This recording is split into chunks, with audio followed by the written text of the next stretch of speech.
Northlands Park covers 70 acres of Basildon in Essex. Locals know it as the Leekes, and it's a popular spot for families and dog walkers. It's alongside busy roads. It's used by everybody. We've got lakes that are used by fishermen day and night, children's play areas, and then there's a big green space. So it's used by everyone from Basildon. But last summer, this park became the scene of a crime that shocked this community and left police searching for answers. It was where 46-year-old Terry Leekes was last seen alive. Terry lived in the Basildon area all of his life. He's been described by his family as a kind-hearted, polite man that would do anything for anyone.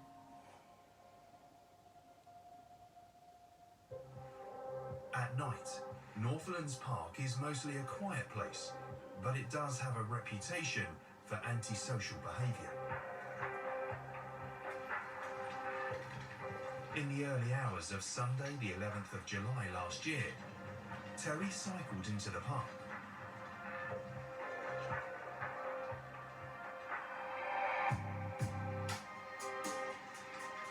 He headed towards the grassed area and travelled along the path.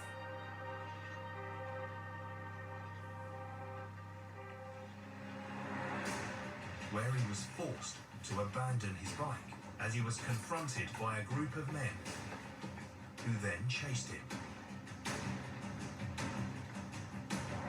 Unable to get away, he turned around and was attacked where he stood.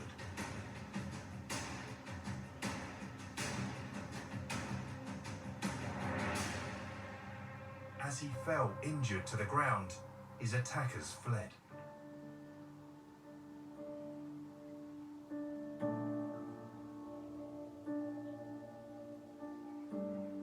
Uniformed police were at the scene within minutes of the incident happening.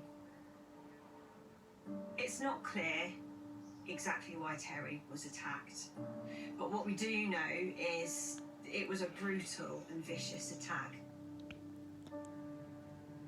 Terry fell. Terry never got up.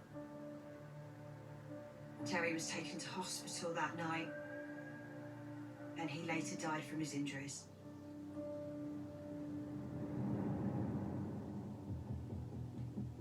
In the months since the murder, the investigation has been piecing together what happened. We know that Terry made a call after he was assaulted and when the males ran away. He called a friend to say that he'd been injured and where he was. There were fishermen there. The fishermen would have had a view across the parked area in the park, and where Terry stopped to confront the males, they were concerned for him and they ran round. So the first 999 call was made from the fishermen when they got to Terry and saw the injuries that he'd sustained. Witnesses have come forward to help the investigation. We've got a witness from the park that tells us he saw 4 to 6 males chasing Terry. It was hard for him to say exactly because parts of the park were dark. But detectives need more hard evidence to track down Terry's killers. We believe that Terry was on his way to meet someone in the park at that time. Exactly where he's going, we don't know, and that's what we need help to try and find out. I do believe that there were weapons used in the assault. These weapons are still outstanding, so we need help to identify them. Police are aware that Terry had issues he struggled with. He lived a chaotic lifestyle, and I think it's fair to say he had his demons. But that said, let me be clear, it's about justice for the family. And at the end of the day, no one deserved to be subject to such a brutal attack. I can't begin to imagine how terrifying that must have been for Terry. But there was one of Terry, and there were at least 4 males chasing him. and it was a really brief but really, really horrific attack. So his last few minutes alive must have been brutal.